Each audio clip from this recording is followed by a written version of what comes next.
Yo como Estado, la forma de controlar, una de las formas de controlar es tipificando que este problema administrativo ahora es un delito penal. Estamos en estos momentos en los estudios aquí en Exitosa Te Escucha con el abogado penalista Javier Aguirre. Vamos a conversar, Katiuska, sobre una última modificación también al código correspondiente que ha hecho el gobierno frente al tema de la lucha contra la criminalidad y el tema de la migración ilegal que se encuentra en estos momentos aquí en nuestro país. Así es, pero hemos escuchado muchas promesas de parte del ministro de Defensa Jorge Chávez Cresta, ¿no? Diciendo de que si cometen un delito y reingresan van a ser detenidos, han dicho que van a darle un plazo para que puedan regularizarse y si no van a ser expulsados. Pero ahora lo que han dicho es que van a ampliar el plazo de control de identidad de los extranjeros de 4 a 12 horas. Abogado, buenas noches, gracias por su tiempo, bienvenido. Muy amable, señora Katiuska Torres, señor Paredes, muy buenas noches. A sus órdenes, encantado. Esta modificación que acaba de hacer el gobierno, bueno, anunciando el gobierno, de ampliar el plazo de control de identidad de los extranjeros de 4 a 12 horas, ¿vulnera algún derecho? ¿Es un presunto abuso de autoridad como algunos lo están calificando? A ver, ya existía la ley que decía que la policía puede identificar a una persona en el lapso al nacional en lapso de 4 horas, ¿acá? Pero como se trata de un ciudadano extranjero, se ha ampliado 3 veces ese tiempo, hasta las 12 horas. El argumento que está utilizando el gobierno en este caso es que se trata de ciudadanos extranjeros, mientras yo cotejo realmente si viene de este determinado país, bueno, vamos a poner el ejemplo que es conocido, Venezuela o Colombia, entonces necesito mayor tiempo porque no tengo el sistema de identificación. El RENIEC, que podría ser acá en el Perú, está en Colombia. Pero bueno, ahora que estamos en los tiempos de la informática, ese tiempo pudiera ser un poco menor. Pero bueno, se ha tomado el tiempo del Ejecutivo y decirle, bueno, hasta 12 horas de poder no detener, retener a la ciudadano para que pueda identificarse. Un control de identidad. Exactamente, no es un tema de delito, es un tema de ver quién es esta persona que está acá. Obviamente para saber qué tipo de antecedentes tiene, de dónde viene, si tiene o no tiene antecedentes en su país, o de repente si pudiera tener antecedentes acá, ¿no es cierto? También ese es otro tema. Ahora, de ahí a que no se le puede retener, bueno, es una discusión que siempre va a ser un tema de controversial, pero se cubre el gobierno peruano, el Ejecutivo en todo caso, al plasmar esta ley producto de una delegación de facultades, porque esto no es una ley, es un decreto legislativo, que obviamente va a ser controlado bajo control del Congreso. ¿no? Y seguramente discutirán lo que usted me está preguntando. Y justo yo le hacía la pregunta antes de ingresar al vivo, es si tendremos algunos problemas con los organismos internacionales, porque más allá de ayuda a luchar contra la delincuencia, no han sumado mucho, ¿no? Incluso la cárcel que tenemos en Chayapalca también, entiendo que levantaron la voz de protesta. Queremos hablar sobre una situación que le genera preocupación a los peruanos directamente y es el estado de los extranjeros. Y le hacía la pregunta sobre si los organismos internacionales podrían ser piedra de tropiezo en esto que quiere aplicar el Poder Ejecutivo. En donde creo que va a haber la discusión en este tema de la tipificación de la inmigración ilegal, es que siempre se ha tenido en cuenta en la legislación que el que promueve, financia el tráfico de personas, ¿no es cierto?, de forma ilegal. Pero hay una modificación que se llama el artículo 303, ahí hay un pequeño inconveniente, ahí están hablando de un ciudadano. Le ponía el ejemplo hace un momento fuera de cámaras, por ejemplo, comparando con el tema del caso de drogas, ¿no?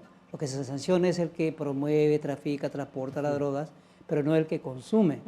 El que consume no es un narcotraficante. Y en ese símil, ¿cómo se aplicaría? Y aquí están sancionando al ciudadano, dice, que va a entrar a nuestro país, se entiende en forma ilegal, ingresa y luego reingresa, va y vuelve. Entonces, ahí va a haber un tema de discusión y lo que le preocupa a la señorita Katiuska, sí, pues los organismos internacionales van a decir, oye, ¿cómo van a penar pues una persona que quiere salir de su país por X circunstancias y luego ingresa a otro país? Y ese hecho solamente va a ser sancionado como un delito.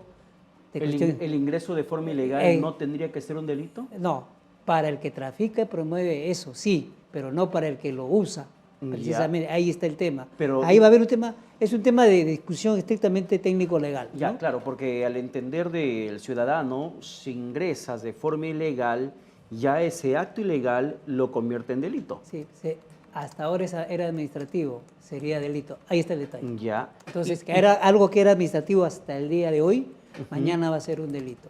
Ahí está el problema. Ya. Y ahí, como le preocupa a la señorita Katiuska, los organismos internacionales que ven el tema de derechos van a decir, ¿cómo es esto? No son de doctora mucha Aguirre. ayuda, la verdad, en la lucha contra la Exactamente. delincuencia. Nunca han sido de mucha Sí, ayuda sí, para sí, ese y tipo de casos. eso justamente quiero un poco también hacer hincapié. ¿Por qué nuestro país no puede legislar según su criterio para proteger su soberanía a su población? ¿Por qué? Hace una modificación, saltan organismos internacionales que dicen defender derechos humanos, salta la Comisión Interamericana, salta Human Rights Watch, salta y tantas otras organizaciones y dicen no, abuso de autoridad, violación de derechos. ¿Y cuándo el Perú va a tener soberanía para que pueda legislar según mande la necesidad nacional? Bueno, ahí entonces ya hay un tema ya de, creo que va más allá de la cuestión legal, ya es un tema de gestión política y de que hacer respetar la soberanía del Estado peruano, porque en realidad tenemos un problema, el problema de la inmigración no controlada de hace los últimos 6 o 7 años, que está originando todo el tema de la inseguridad ciudadana, ¿no es cierto? Entonces, ese problema, entonces podríamos decir, si se planteara esa problemática a nivel de estas instituciones que usted ha mencionado, yo pienso que el gobierno o el Estado peruano debería reaccionar diciendo, justamente yo soy un soberano, estoy en el pacto, pero soy soberano en este tema.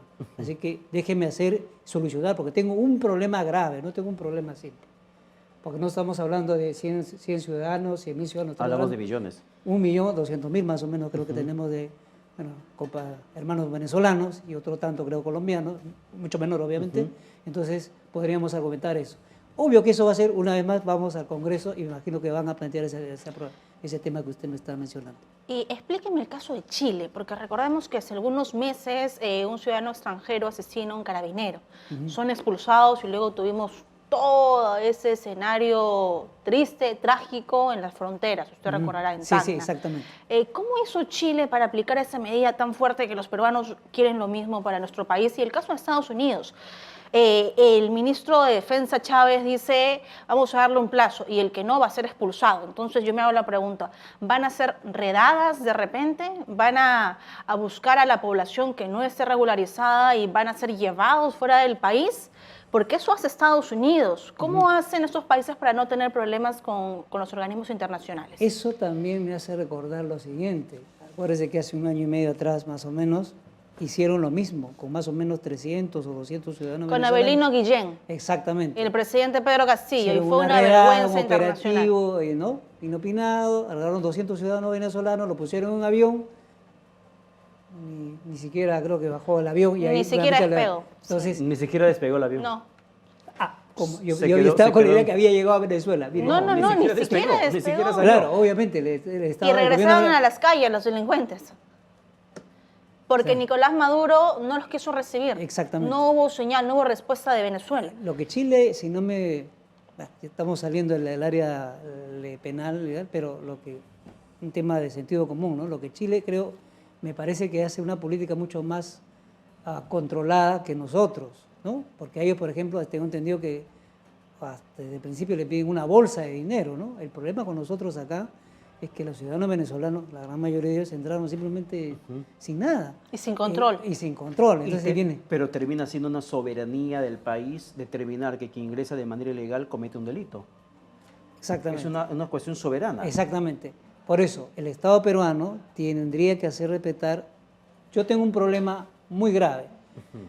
En la inmigración, que, bueno, no pude controlarla, pero ahora quiero controlarla de alguna manera. Yo como Estado, una de las formas de controlar es tipificando que este problema administrativo ahora es un delito penal, para justamente darle una solución. Eso sí puede invocar el Estado peruano en este caso, que ustedes me están preguntando. Bien. Doctora Aguirre, muchas gracias por estar con Muchas nosotros. gracias por su Ustedes, a sus órdenes, explicación muy y por amables. su tiempo. Muchas No, gracias. Al contrario. Ha sido Javier Aguirre, abogado penalista, aquí en Exitosa Te Escucha.